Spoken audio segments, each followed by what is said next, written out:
tell you that he's an amazing columnist, an anchor, a co-host on radio, a world-renowned speaker, a panelist, a motivator. I could tell you that he's a transensual, and I did that intentionally, genius. He gave me different words, so I decided to flip them out a little bit. I could tell you he's an amazing author. I'm reading his book as we speak. But I decided, you know what? I'm not going to do that. I'm not going to tell you about that, because that's really boring. True, but boring. What I actually really want to tell you is an aha moment I had when I, just for the first time, met our lunch speaker. I had this inspirational, incredible moment. This is a person I have been following my entire career for over 25 years. I've been in this business over 30. I'm sorry, Bob, but I discovered you 25 years ago when you were writing for Ad Age. And you always said it like it was. You were so direct and so honest and so forthright and so scary because you were so damn right. And I didn't want to believe it because it keeps you up at night when you can't solve the problems. And I flew here from Los Angeles today just to introduce you because I've really always wanted to meet you in person. So for all of you bloggers and people writing, don't twist this too much. My husband won't be happy, but I have been an admirer of yours for over 25 years. And there have been a few inspirations in my life that have given me these aha moments, because we talk about the world is changing. And that's not true. The world has changed. We have moved from a linear world to a world where consumers are multitasking and multi-screening on steroids. We have moved from a world where we could push content to a world where consumers pull content. As a matter of fact, we are living in a world of I, WW, I, WW, I, WI. I want what I want, when I want it, where I want it. Right? We're living in a world of Gen Z. We are living in a world of the connected generation. What are the implications of that? It's a little scary because it's very hard to measure for all of us people in media measurement and research measurement. What's the ROI on non-linear, non-sequential, cross-platform content, multi-screening stuff? Hard to answer that, right? Right. So I would like to introduce, there have been 2 books that I have read up until this one that have been helping me answer some questions.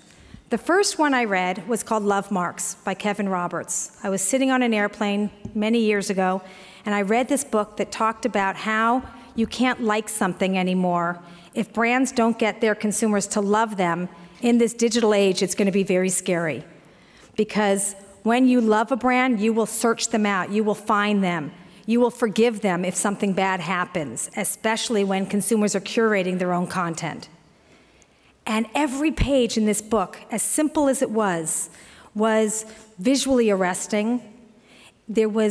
I was excited and delighted on every single page. And that's when I started understanding that brands need to develop a love relationship. The second book I loved was called The Open Brand by a woman called Kelly Mooney, who talked about how brands today need to be transparent and open and honest and sharing, because if they don't, consumers will communicate what they want about that brand, and of course I'll communicate to my 1,000 best friends who will communicate to their 1,000 best friends, and regardless of false or fiction, true or false, it will become the new reality for that brand. And then I read this book called You Can't Buy Me Like. And it is so true. We are in an era, a relationship era, which is what Bob talks about all the time. You gotta develop that relationship because likes don't buy you transaction. You gotta create that relationship where you're engaging. We're moving from awareness to engagement to amplification to ultimately impact. What's the impact? And when you have a relationship with a consumer that loves you and you're open and you're transparent, you will find yourself becoming very successful. So with the greatest admiration to a man that has truly inspired me for so many years, I would like to welcome Bob Garfield.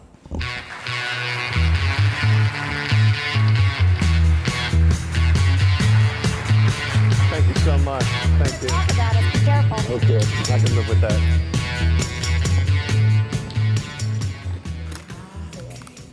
You're a mess, Shelly. Thank you very much. Thank you very, very much. I am a transensual, and it's time for the whole world to know it. It is a great pleasure to be here in the Glaciers of Krypton room at the Marriott Marquis. Apologize for being a little late to the podium. I was in the elevator lobby trying to figure out how they worked. Look, I got to tell you something. Things have changed.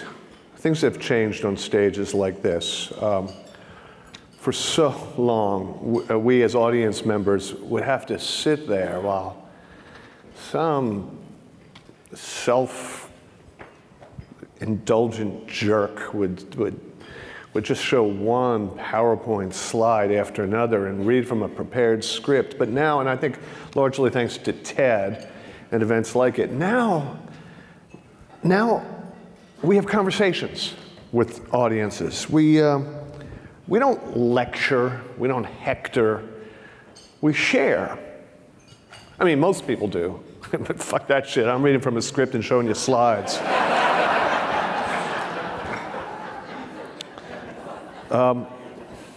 Forgive me for this, but I begin by asking you to entertain a kind of uncomfortable idea, namely that you've spent the last day and a half and every other day focusing on the wrong thing, advertising measurement. That is so 2012. In 2013, marketers trying to flog goods and services by blanketing the world with advertising, trying to persuade or entertain or flatter consumers into submission are doing things all wrong because the world, as Shelly said, has changed a lot. The old ways belong to a faraway time, like the Yellow Pages or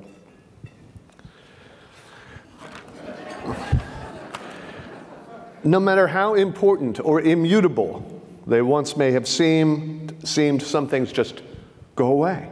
And one of them, as you all well know, is media and marketing mass. Whereas the Industrial Revolution changed the world by creating economies of scale, the digital revolution has decimated scale. Newspaper and magazine circulation are in free fall, and there is nobody in this room who can't cite chapter and verse on the fragmentation of TV and the incredible shrinking network prime time.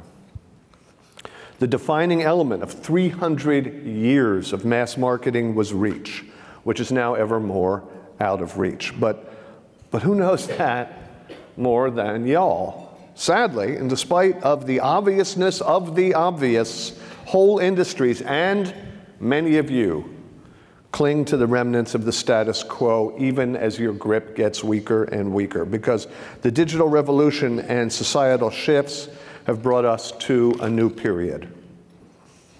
What has brought us here? The disintegration of mass is only one factor. 4 major forces of society, technology, and the economy have converged to alter forever the very nature of marketing.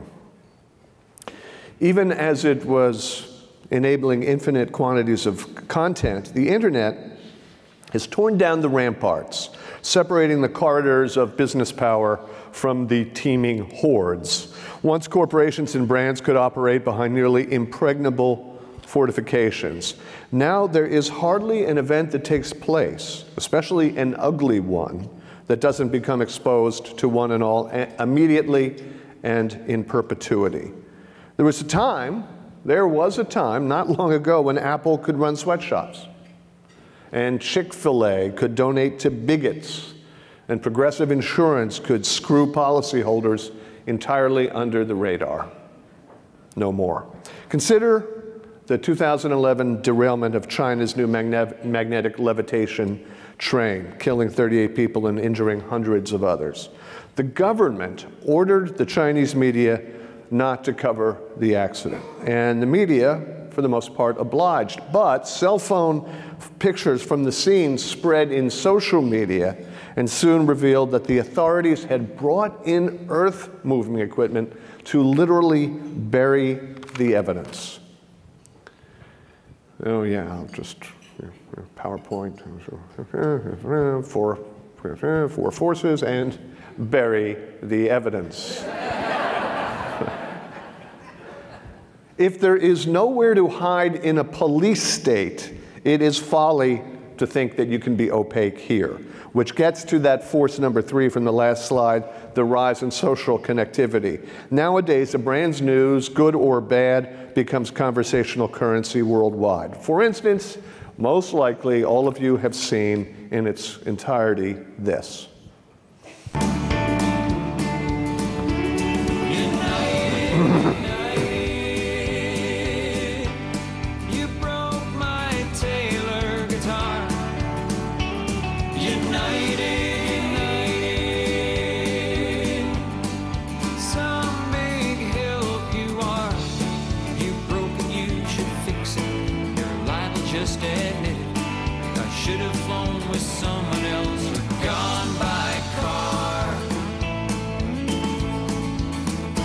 Cause United breaks guitars.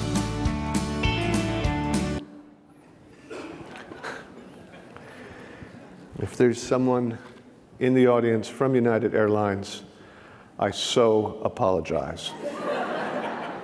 However, it could have been so much worse. That is just an excerpt of Dave Carroll's video that was viewed north of 10 million times on YouTube alone, because everyone knew it was true. The corollary to that is, everybody knows that the United advertising campaign is a lovely, uplifting, 25-year-old, bald-faced lie. Not that it's bad advertising if your goal is to shape image. I think you could scarcely choose better than Gershwin's Rhapsody in Blue. It is lovely, it's majestic, it's uplifting, and just simply on every creative level magnificent, yet it still cannot hypnotize you into forgetting the surly, mistreated employees, the reduced services, the pay-as-you-go food, the fees for bags, the fees for ticket changes, the fees for child escorts, the lost luggage, the broken guitars, total ineptitude, which is why everybody hates United Airlines. A quarter of a century of supposed perception shaping at a cost of billions of dollars has earned United Airlines zilch. I just want to show you a much more recent example. Abercrombie has long paraded semi-nude fashion models to project an air of not just casual sexuality, but aspirational coolness. It's a store built to attract the popular kids and those who want to be popular. Store employees are always slim and attractive. Plus-size girls may as well shop elsewhere because there are no sizes on Abercrombie racks that will fit them. The chain's CEO has actually boasted that he doesn't want his brand damaged by association with the kids who sit at the losers table at the school cafeteria. Now, I'm delighted to report that Mike Jeffrey's repulsive, bullying brand strategy has at long last triggered an online backlash. This is the beginning of a YouTube video by a Los Angeles filmmaker named Greg Carber. Abercrombie & Fitch is a terrible company. Their CEO insists on only hiring attractive people, which is ironic because he looks like this. In addition, he has made a point of refusing to sell extra large or extra large clothing to women because he doesn't want larger women wearing his clothes. Abercrombie & Fitch CEO and Old Biff lookalike explains this policy by saying, "In every school there are the cool and popular kids, and then there are the not so cool kids. We go after the cool kids. A lot of people don't belong, and they can't belong. Are we exclusionary? Absolutely." The video actually gets better. Carber goes on, he goes around to thrift shops in LA, and he starts buying up used Abercrombie items, and he distributes them to homeless people on Skid Row, commencing a movement called Fitch the Homeless. What a better way than this episode to demonstrate that in the relationship era, you do not get to dictate your own image. The public forms that all by themselves. And your advertising just isn't much of an influence. What is influential in 2013 is your actual conduct, your values, your inner you. And that's that fourth force which you briefly saw. The public suddenly has taken a deep interest in the inner you. According to the Edelman Trust Barometer, which is a longitudinal attitudinal survey, in 2006, in answering what was the standard of trust between a consumer and a brand, the top response was, quality products and services. By 2010, mere quality had dropped to number 3. The number 1 response, cited by 83% of respondents, was transparent and honest business practices. Sure, you have to have the goods, but increasingly, part of the goods includes integrity, trustworthiness, shared values, and of all crazy things, a sense of brand purpose. That truth was strikingly documented in the 2007 book, Firms of Endearment. The authors selected 30 companies that they deemed to be driven by purpose as opposed to slavish devotion to quarterly earnings. Companies which, less paradoxically than would meet the eye, in the author's judgment, built shareholder value by not obsessing on the shareholders.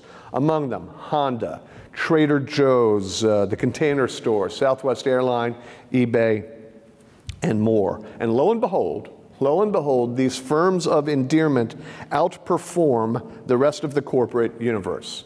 I mean, wildly outperform it. On average, between 1996 and 2011, during which span the benchmark S&P average was up 157%, firms of endearment companies up close to 1,700%. Why? Because in a connected world, purpose and trust feed a virtuous circle of affinity, enthusiasm, recommendation, and even activism. Brands that are admired for the totality of their activity simply perform better in the marketplace than brands that simply provide quality goods and services. At Me+U, the Dallas digital agency headed by my co-author, Doug Levy, this concept was documented quite vividly by a series of what they call brand sustainability maps. Get ready, folks. You know what's coming up? A 2x2 grid. Charting customer trust as the y-axis and transactions as the x creates 4 quadrants. The lower left limited quadrant is the province of losers. It's that table in the cafeteria, only it's not the fat girls, it's the brands that have no affection. You know, I'm pointing to the giant screen that hasn't been here for any of the 11 minutes that I've been on the podium.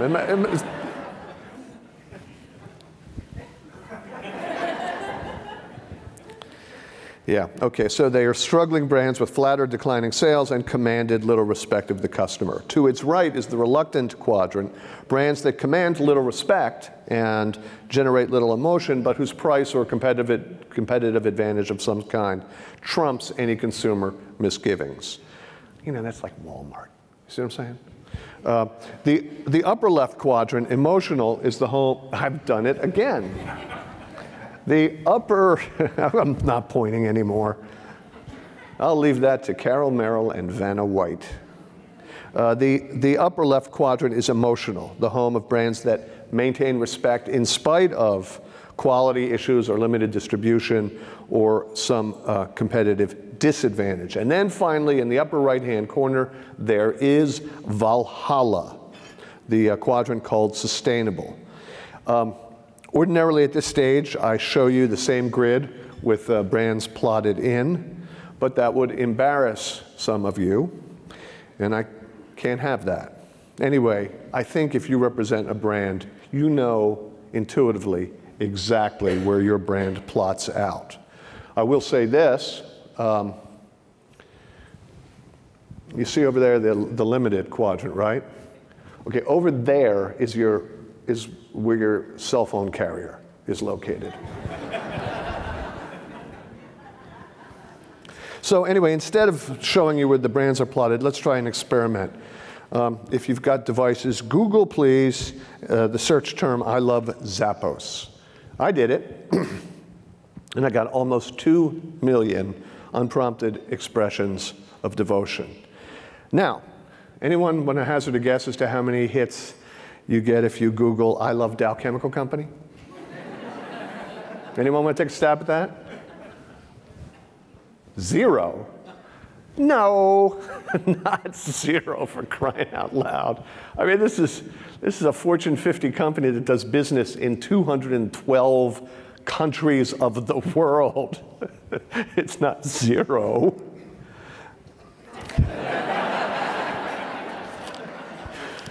Out of 7 billion human beings, 3 lonely souls declare their affection for the folks who brought you napalm and the clingiest saran wrap ever. Now, just to put that into context, were you to type in, I love Satan,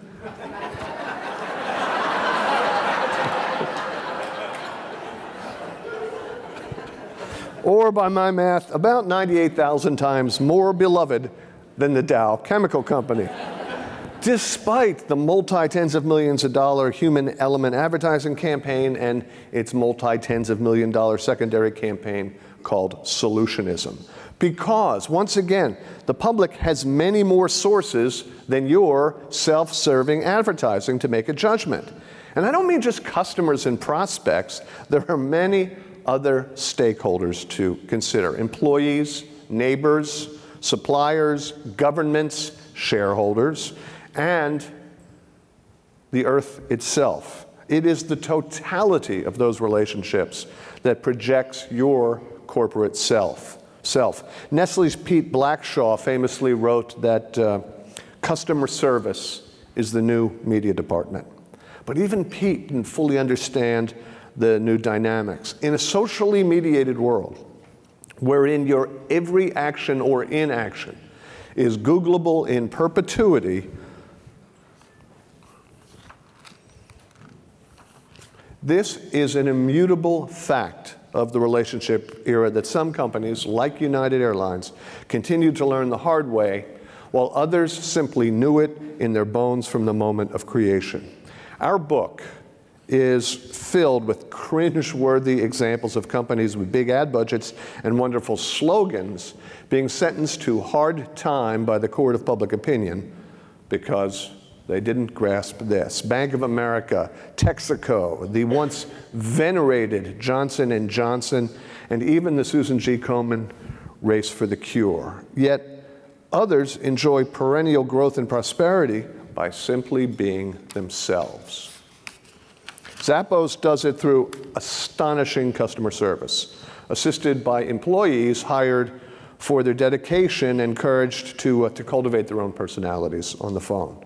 Their manual is not a script or a flow chart, but a list of 10 core values focusing on service, fun, open-mindedness, personal growth, honesty, humility, and passion. By no means does a brand purpose have to be unique or a statement of positioning, but in Zappos' case, they actually turn out to be one and the same. Its slogan is delivering happiness. And here's another statement of purpose you may or may not recognize.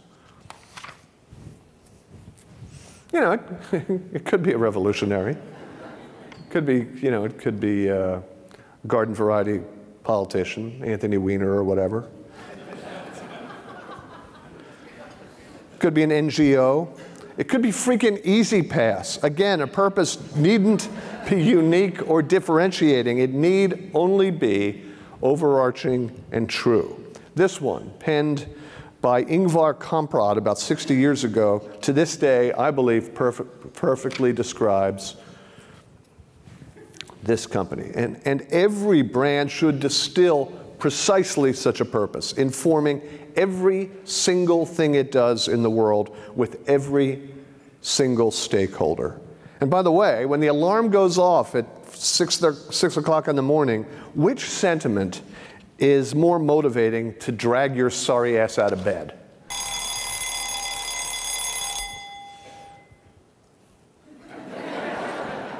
But, you know, I kind of know what you might be thinking. Yeah, Zappos, it's for the shoe obsessed, and IKEA, a world of lifestyle possibilities. I grant you that those are inherently emotional bases for forging a purpose and for building a relationship. But what about, say, CPG? Try plumbing the depths of a deodorant, right? Try looking for inspiration in perspiration. It can be done. In 2008, despite popular line extensions that had caused some transitory growth and improved overall margins, the 50-year-old secret brand was more or less flatline. And this is where my co-author's agency, Me+U, got involved. They were aware of an internal exercise at Procter that had forced every brand to develop a brand purpose. Locked people in a room, locked the team in the room, and they weren't allowed out basically until they had divined a brand purpose. Secret had one, it looked like this. I know PowerPoint protocol requires for me to read this aloud as you're reading it to yourself, but I'm going to let you handle this. You know, it's nice. It's a little wordy, but it wasn't really ever intended for human eyes. It's nice. Helping encourage female fearlessness. It's actually more than nice. But like most purpose documents at P&G, it just sat there in a folder somewhere until Me+U called Procter's attention to, of all things, the deplorable status of women's ski jumping in the Winter Olympics. That is to say, there was none. For some reason, the IOC, in its infinite wisdom, believed women to be unworthy of jumping off of mountains. The agency knew of fledgling efforts to sanction women's ski jumping as an Olympic event and suggested that to Procter & Gamble that it was a perfect overlap with Secret's purpose of encouraging female fearlessness. And thus was born Let Her Jump.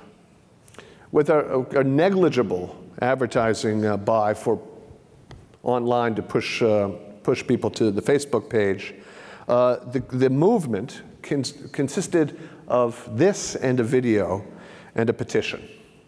And that's how the effort was launched. Over the next 6 months, 3 things happened. First, more than 700,000 people viewed the video. Secondly, sales of Secret spiked like crazy. The clinical sports SKU, very expensive product, was up 85% during the Vancouver Olympics, on which Procter did not advertise Secret.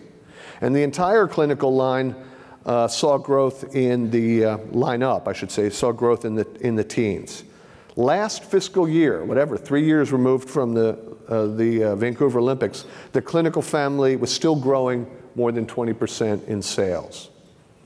Oh, and that third thing, 6 months into the effort, the International Olympic Committee decided to include ski jumping for women in the upcoming 2014 Games. It wasn't a campaign. It was a movement. And it wasn't directed at an audience. It was shared with a community. If the relationship era in general is about anything, and social media in particular, it is sharing. Sharing. Ladies and gentlemen, please say, "Oh." Absolutely right. Look, they're sharing. Isn't that the cutest thing? And isn't it exactly the kind of image that people, forward to one another left and right? Well, that reminds me of something. This adorable video has been viewed more than 1 million times. Oren, you're a mess. Actually, you look pretty clean in comparison.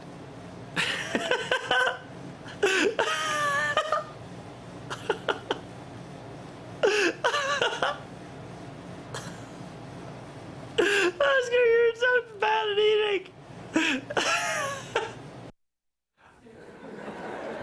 Oscar, you're so bad at eating, he says. Those boys happen to be my grandchildren. And the dad squeaking in the background is my son-in-law. And his sister happens to be in the video seeding business. And when she saw a 5-minute version of this video, she wondered what would happen if she trimmed out the funniest part, the reveal, where Oscar is sitting there as phlegmatic as Winston Churchill after a pie-eating contest, and sent it along to bloggers of various kinds. Well, they loved it, of course, and they posted it, and before long it showed up on Yahoo's main page and BuzzFeed and like a zillion other places, including the Ellen DeGeneres TV show. Not one penny changed hands. It was just shared with people likely to take interest. And that whole episode got me to thinking, what if a brand, instead of creating ads to espouse a positioning, simply cultivated its various constituencies by sharing relevant stuff just harvested like this off the internet? Would it perform better or worse in terms of sharing and views and other metrics of engagement? And so with a guy named Eduardo Tobon, who is now president of the Diners Club International, but at the time was president of the cards division at Sovereign Santander Bank, we devised the Tobon test, an experiment comparing the efficacy of advertising versus curated, non-branded content. The experiment pitted the bank's best ads, and they were good, they were funny, and they were pointed, against YouTube videos of, like, I don't know, US currency in stop action animation, and of course a cat playing with aluminum foil covered candy coins. And the third item was this. They were, by the way, posted with just a perimeter of red around them that said, "From your friends at Santander."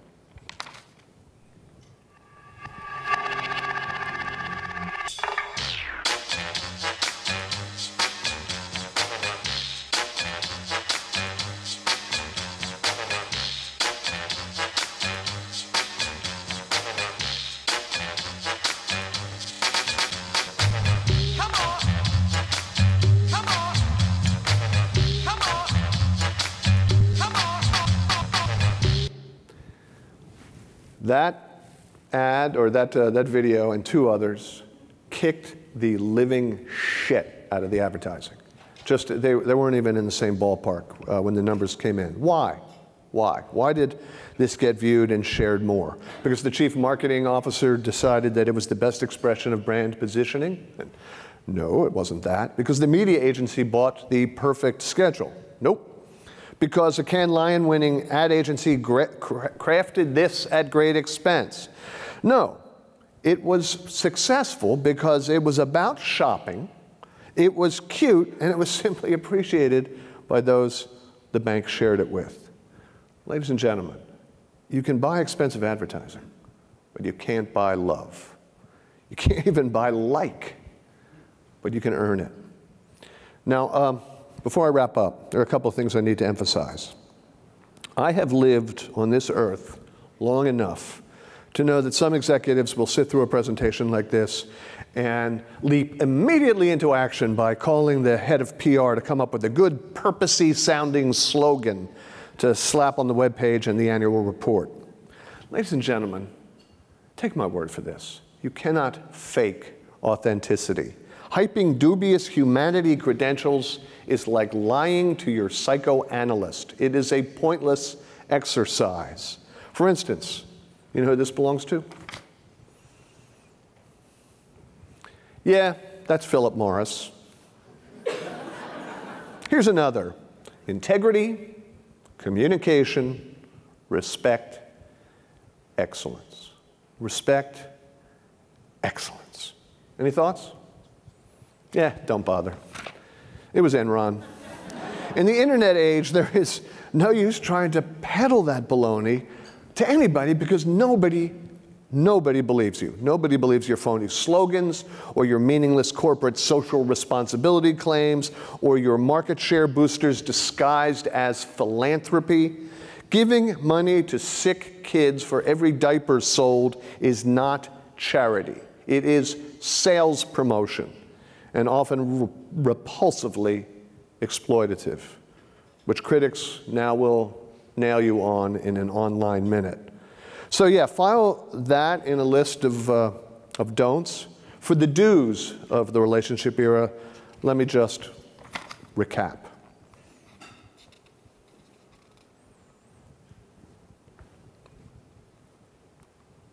Stop shouting, because nobody is listening to you. They're listening to one another talk about you. Treat your customers, well, I'm not very good at pressing buttons firmly. There we go. Treat your customers well, but do exactly the same thing for employees, suppliers, and neighbors. Bedding plants are nice, but they have to be purchased and planted every year. So why not try a perennial? Take care of it, and it will flower beautifully year after year. That's a metaphor.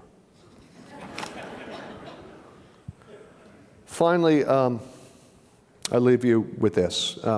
People often ask me to distill the entirety of a book into one idea. Now, I'm not really a big fan of reductiveness, but I have given this a lot of thought because the question keeps coming up. And so I've taken my own advice to distill the thing to its essence. So here goes. What it comes down to, ladies and gentlemen, in business and in life, just